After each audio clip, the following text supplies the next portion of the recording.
na vaše rame, što kroz prozor glista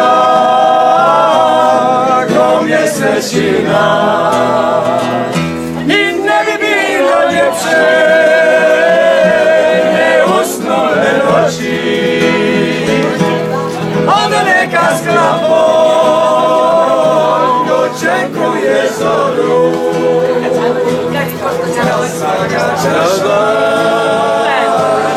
Za nju se doći, a ona sama bije na prozoru.